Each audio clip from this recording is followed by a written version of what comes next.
Bonsoir à toutes et à tous. Le retour des restrictions dans le secteur des transports en commun. Les bus Dakar Demdik et Tata verront leurs passagers réduits de 30% et le port obligatoire du masque. On en parle dans ce journal. Émeute due au couvre-feu.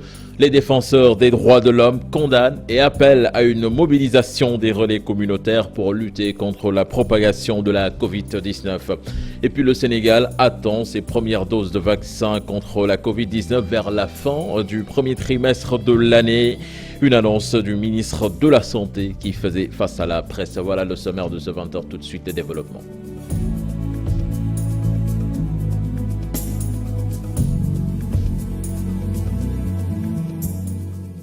Bonsoir et bienvenue à toutes et à tous. Désormais, les places seront limitées dans les transports en commun urbains. Les bus Dakar Demdik ainsi que les bus Tata verront leurs passagers réduits de 30% et le port obligatoire du masque également. C'est la décision du ministère des Transports terrestres et du désenclavement pour lutter contre la pandémie du coronavirus. Mansour Faye faisait face à la presse ce matin.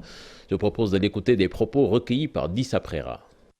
Les dites mesures portent principalement par rapport aux autobus urbains de 12 mètres, c'est-à-dire les autobus standards exploités par Dakar Demdik. Un maximum de 80 places sur 110 places disponibles seront occupées par les voyageurs. 80 sur 110. Par rapport aux minibus urbains exploités par l'Association de financement des transports urbains de Dakar, AFTU, un maximum de 40 places, non compris le personnel de bord, sur 50 places disponibles. Vous aurez remarqué que ces deux types de transports sont délestés de 30% de leur capacité maximale. Dans les autocars et minicars, Ndiaga Ndiaye, Carapit, toutes les places debout sont introduites. Plus de places debout au niveau de ces moyens de transport. Le port correct du masque est obligatoire pour toutes les personnes à bord des véhicules de transport public et privé de voyageurs dès que leur nombre est supérieur à 1. Toujours dans ce face-à-face du gouvernement avec la presse, le ministre de l'Intérieur estime que la première nuit du couvre-feu a donné satisfaction. Antoine Félix Diome soutient qu'il y aura d'autres restrictions pour endiguer la pandémie du coronavirus. Je vous propose de l'écouter. Antoine Félix Diome tire un bilan satisfaisant de la première nuit de mise en œuvre du couvre-feu dans Dakar et dans Thiès. Face à la presse, le ministre de l'Intérieur estime que pour l'essentiel, les populations ont respecté les mesures édictées. Nous sommes descendus hier sur le terrain à l'instar des journalistes pour constater la situation. Et franchement, dans beaucoup de localités où nous nous sommes rendus, la rue était déserte, il n'y avait personne. Toutefois, au niveau de certains quartiers, il y avait du mouvement, mais les forces de sécurité ont fait ce qu'il fallait pour amener tout le monde à respecter la mesure. Pour l'essentiel, nous pouvons dire que le couvre-feu a été bien respecté hier par les populations. Lors de ce face-à-face entre journalistes et membres du gouvernement, il a aussi été question de mesures additionnelles qui devront accompagner l'état d'urgence assorti de ce couvre-feu. Il y a d'autres actes qui doivent être pris. Et ces actes concernent le port obligatoire du masque, concernent les réunions ou rassemblements qui doivent faire l'objet d'interdiction, ainsi que d'ailleurs certains défilés ou cortèges tels que c'est prévu par les textes. Donc il faut retenir pour l'essentiel qu'en dehors du couvre-feu, il y a également des mesures destinées à endiguer la prorogation du virus. Des décisions qui, selon Antoine Félix Diome, sont prises sur la base des avis, mais des avis des spécialistes de la santé. Dans certains quartiers de Dakar dû au couvre-feu, les défenseurs des droits de l'homme condamnent fermement. Ils appellent à une mobilisation des relais communautaires pour lutter contre la propagation du coronavirus. Maïmouna Ndiaye et Ahmadou Ba ont rencontré le directeur exécutif d'Amnesty International et le président du Comité sénégalais des droits de l'homme ce matin. Reportage. Émeutes, échauffourées, les populations ont défié les forces de l'ordre dans certains quartiers de Dakar et sa banlieue hier soir. Une violation des droits et règlements selon le président du Comité sénégalais des droits de l'homme. Que des citoyens sénégalais se lèvent pour véritablement défier les forces de défense et de sécurité qui sont chargées de par la loi à procéder à une mise en œuvre effective, à veiller à la mise en œuvre effective de ces mesures, je trouve que dans un état de droit, cela est déplorable et condamnable. C'est pourquoi nous, au niveau du Comité sénégalais des droits de l'homme, nous avons même sorti un communiqué dans ce sens pour condamner cette attitude. Amnesty Sénégal de préciser que ces mesures du gouvernement ne sont pas politiquement motivées. Ce n'est pas dû à une situation politique, c'est un couvre-feu qui est dû à une situation sanitaire qui constitue une menace pour nous tous en tant qu'individus et en tant que communauté. Donc, nous voudrions renouveler cet appel à tous nos frères, à tous nos neveux de Niaritali, Grand Dakar. Ce n'est pas seulement ces quartiers, je ne veux pas les stigmatiser, mais aux populations de toutes ces deux régions-là, vraiment à se conformer au couvre-feu, à le respecter, n'est-ce pas, pour que, évidemment, dans les 12 qui vont suivre, peut-être qu'on ait une baisse évidemment des cas de coronavirus. À la place de cette riposte, ces défenseurs des droits de l'homme souhaitent une mobilisation des relais communautaires pour une conscientisation des populations,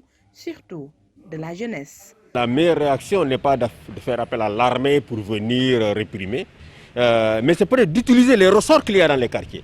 Dans les quartiers, vous avez les ASC. Aujourd'hui, on devrait convoquer tous les présidents d'ASC de ces quartiers-là, les sensibiliser pour qu'ils portent le message aux jeunes.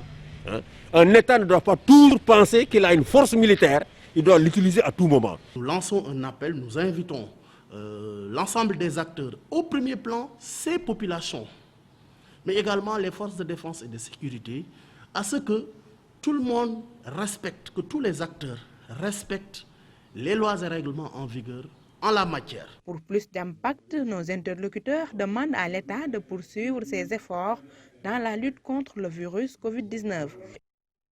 Une généralisation des mesures dans toutes les localités du pays.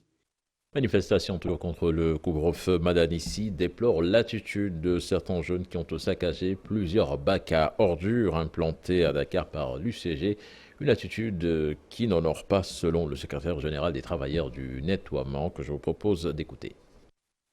Par rapport aux manifestations d'hier, vraiment, nous déplorons le comportement de certains jeunes donc, qui ont tout bousillé sur leur passage. Ils ont saccagé des centaines de bacs à ordures qui étaient implantés au niveau de la capitale par l'UCG.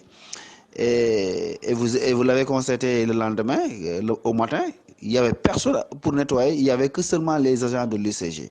Nous sommes 2600 agents qui ont été éparpillés sur toute l'étendue de la région de Dakar pour que vraiment ces bacs qui ont été brûlés, saccagés, ces ordures qui ont été déversées dans les grandes artères, qu'on puisse les nettoyer. Donc c'est un travail très difficile donc, qui a été constaté et nous déplorons vraiment ces attitudes-là. Ça n'honore pas ce pays puisque nous, en tant que techniciens de surface, nous avons une mission de santé et de service public.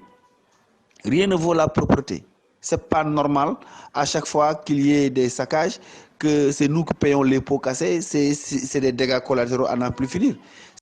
Puis à Hambourg, une cinquantaine de personnes arrêtées hier soir par la gendarmerie et la police et sont accusées de troubles à l'ordre public, participation à une manifestation non autorisée, destruction de biens publics, destruction de biens appartenant à autrui et violation du couvre-feu. L'autorité administrative a renforcé le dispositif sécuritaire, nous dit notre correspondant sur place, Abdourahmane Diallo.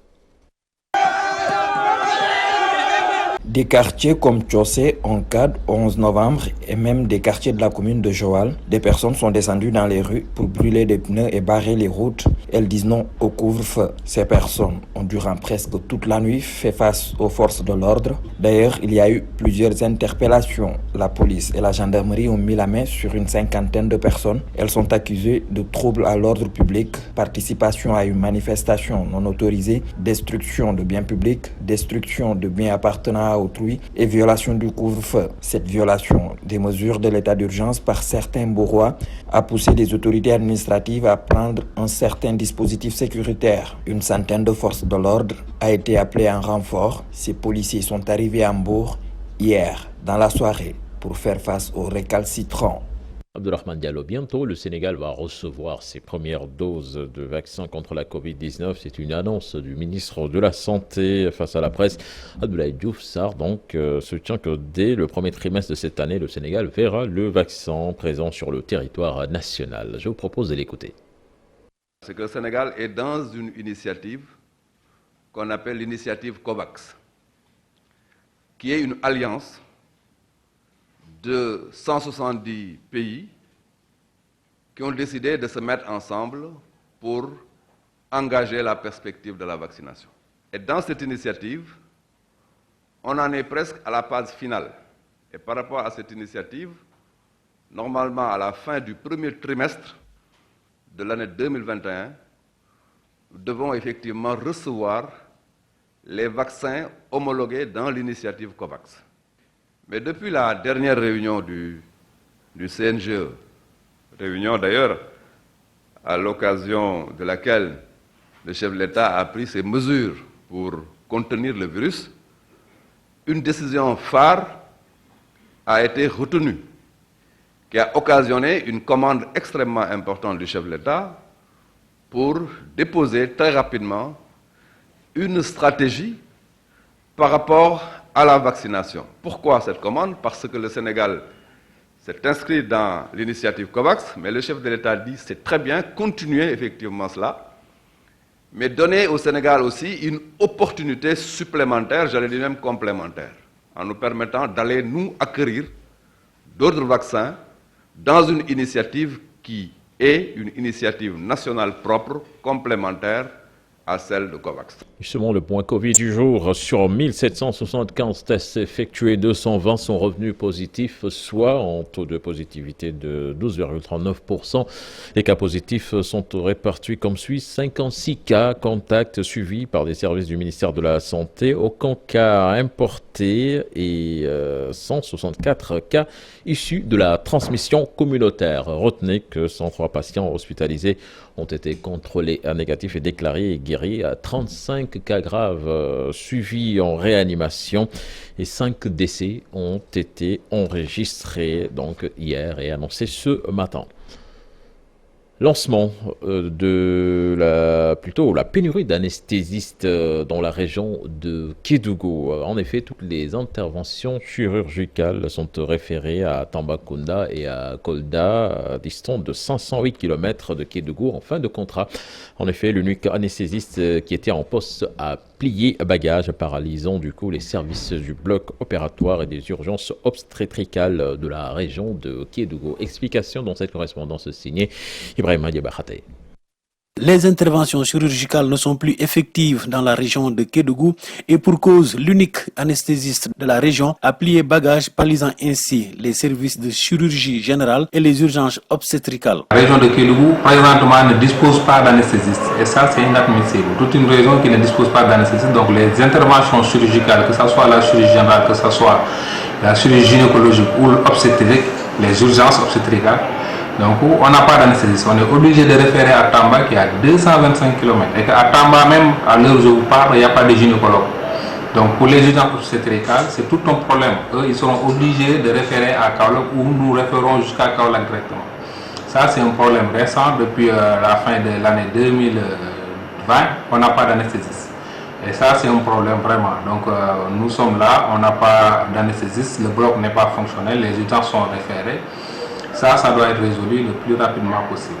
Cette situation pourrait perdurer au regard du désaccord né du traitement salarial proposé par les autorités sanitaires à l'anesthésiste qui le trouve dérisoire. En attendant de trouver une issue heureuse, entre ces deux parties, toutes les urgences chirurgicales sont référées à Tambacounda et celles obstétricales à Kaolack. Le conseil départemental de Foundiougne veut dissuader les jeunes qui pourraient être à nouveau tentés par l'immigration irrégulière. Il va mettre à la disposition de l'office départemental pour l'emploi des jeunes une somme de 15 millions de francs CFA pour lui permettre de financer des projets des jeunes du département. Explication Aminata Gouyabi et Abdoukarim Bey. Foundiougne est le département de la région de Fatick le plus touché par l'immigration clandestine. Le conseil départemental veut lutter contre le phénomène. 15 millions de francs CFA de son budget de cette année seront remis à l'office départemental pour l'emploi des jeunes de Foundiougne pour l'appuyer dans ses activités. Nous allons essayer de fixer la jeunesse du département de Foundiougne. Et quand on parle de fixation de la jeunesse du département de Foundiougne, il faut penser à mettre quelque chose entre leurs mains. Il faut penser à leur fournir des projets. Il faut à financer leurs projets. Le conseil lui-même a dégagé dans son budget de cette année une enveloppe de 15 millions pour renforcer les activités de l'ODES pour mieux accompagner les jeunes dans le cadre du financement de leurs projets. Et déjà, une dizaine de jeunes porteurs de projets du département ont été appuyés en matériel. Ils s'activent pour la plupart dans le domaine de l'élevage. Il y a ceux qui font du maraîchage, il y a ceux qui font de l'élevage, il y a également ceux qui font de la transformation. Et ces financements-là, c'est des subventions. Les jeunes, on met à leur disposition un matériel qui leur permet de démarrer leur activité et d'être autonomes. Ça a été acheté du matériel et remis à ces jeunes-là. Des poussins plus leurs aliments et de l'élevage pour les bovins, les caprins et autres. On mettra encore le focus sur non seulement l'élevage mais aussi sur la pêche pour permettre à tous les jeunes du département de Foundiougne d'en bénéficier. Le conseil départemental de Foundiougne a procédé au vote de son budget annuel qui s'élève à un peu plus de 331 millions de francs CFA et parmi les priorités, la réalisation de quelques infrastructures scolaires et le renforcement en moyens des structures sanitaires pour lutter efficacement contre le coronavirus. Saint-Louis, 25 jeunes sont en formation pour sauver des personnes en cas de noyade. Rappelons que dans la région de Saint-Louis, en 2020, 73 cas de noyade ont été dénombrés, ce qui est un chiffre alarmant. Ousseynou Diop, Abibsek nous en disent davantage. 25 jeunes de Saint-Louis suivent des modules de formation en secourisme nautique à l'UGB. Le but est de sécuriser les populations qui fréquentent les plages et autres points d'eau de la région nord. Où il y a beaucoup de plans d'eau. Et la baignade est une activité récréative, n'est-ce pas, agréable et pédagogique prisée par les enfants. Et on se dit qu'avec cette activité-là, on pourrait tirer notre épingle du jeu en intervenant efficacement pour les amener à nager, à la natation et au sauvetage. Pour l'année 2020, 73 cas de noyade, dont certains collectifs, ont été enregistrés dans les départements de Saint-Louis, Podor et Matam. 78 personnes ont perdu la vie et une seule sauvée. Ces formations permettront aux jeunes initiés de comprendre les différentes techniques de sauvetage et de les appliquer dans la vie quotidienne pour sauver des vies. Il y a la mer, il y a les lacs, il y a les piscines aussi. Donc c'est un besoin qui est là et qui est réel. Même s'il y a des maîtres nageurs, sauveteurs, des maîtres nageurs, souvent ils ne sont pas formés réellement en sauvetage nautique. Différent de l'initiation à la natation qui se fait sur 4 techniques, en secourisme on a des techniques spécifiques. On a le sauvetage nautique comme brasse d'eau crawl de sauvetage, brasse de sauvetage, crawl de sauvetage, comme crawl en arrière, crawl de sauvetage. Pendant 25 jours, 25 jeunes venus de différentes localités de Saint-Louis vont suivre plusieurs modules à l'Université Gaston Berger de Saint-Louis dans cette piscine aux normes internationales.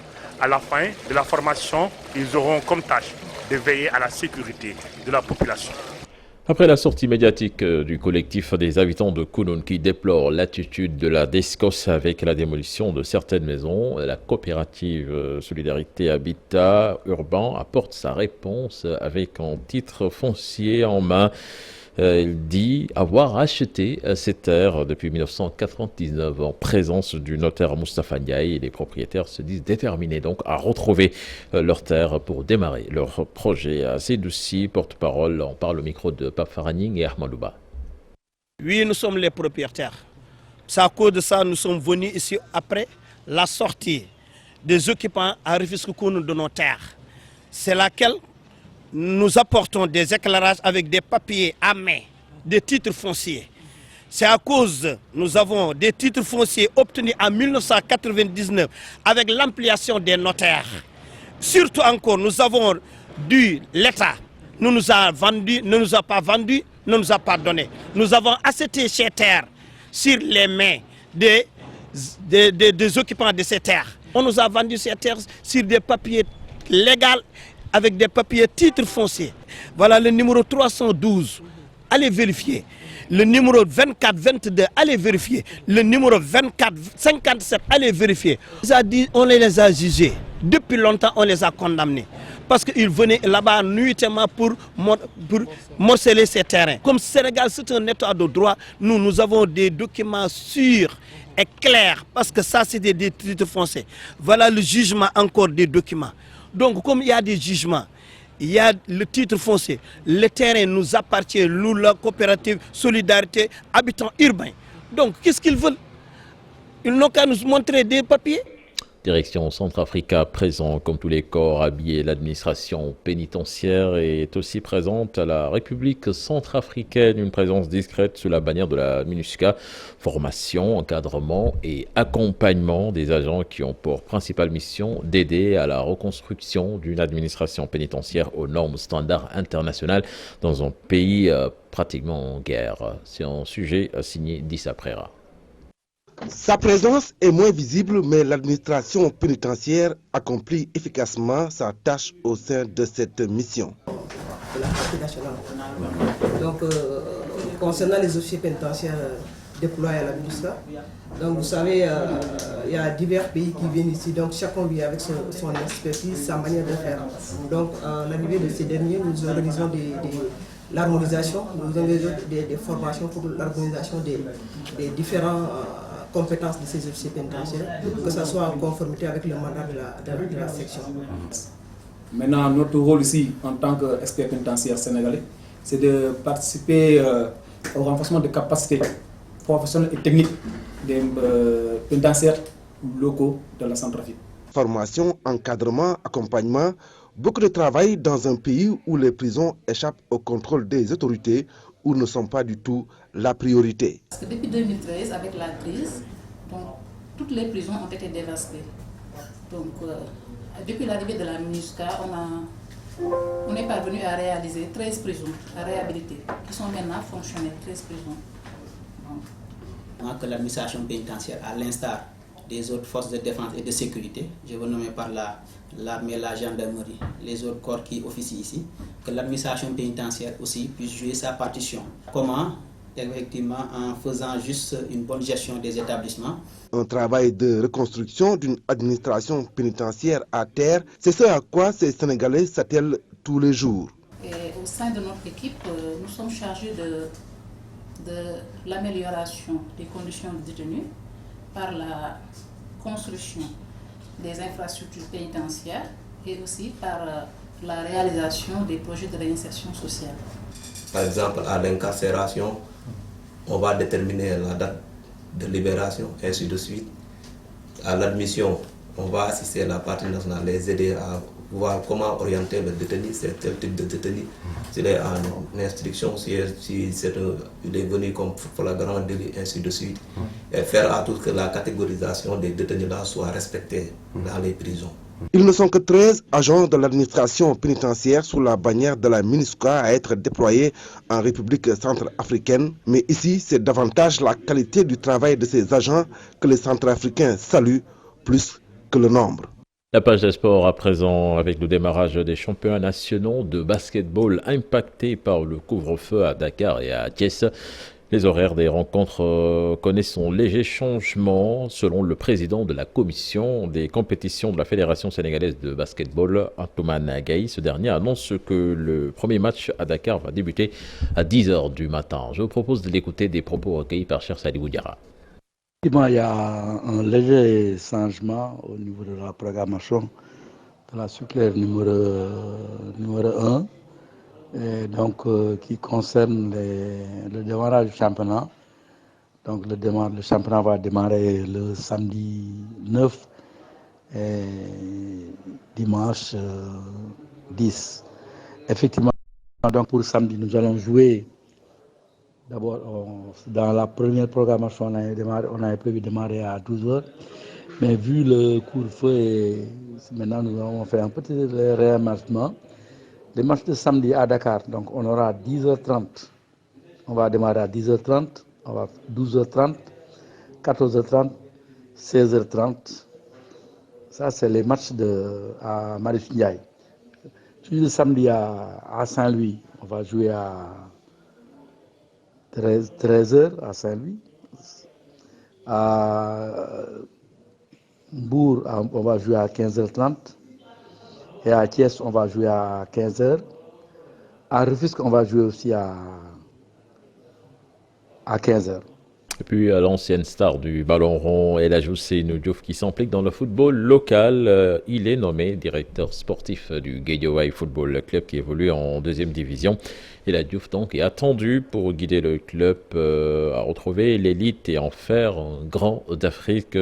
C'est selon Malik Sy, le chargé de communication de GFC, interrogé par nos confrères de la radio Futur Média.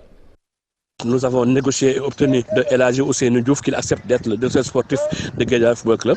Donc El Hadji Ousseynou Diouf, l'international El Hadji Ousseynou Diouf, est aujourd'hui le nouveau directeur sportif de Guédiawaye, parce qu'on a nouvellement créé pour permettre au club d'aller de l'avant avec des objectifs très clairs, la montée en Ligue 1, mais aussi et surtout dans 3 ans aller au niveau de l'Afrique, mais dans 5 ans avoir un centre de formation avec un cycle complet et avoir un club partenaire en Europe. Donc El Hadji Ousseynou Diouf a accepté de venir accompagner la ville de Guédiawaye, de venir accompagner le football de Guédiawaye avec l'ensemble des autorités de Guédiawaye pour avoir un club fort. Alors c'était le dernier élément de ce 20h. Prochain rendez-vous pour l'information demain à 6h30 dans Info Matin. La deuxième partie de Soir d'Info, c'est avec vous Aram Touré, à vous l'antenne. Merci beaucoup, cher Tidiane.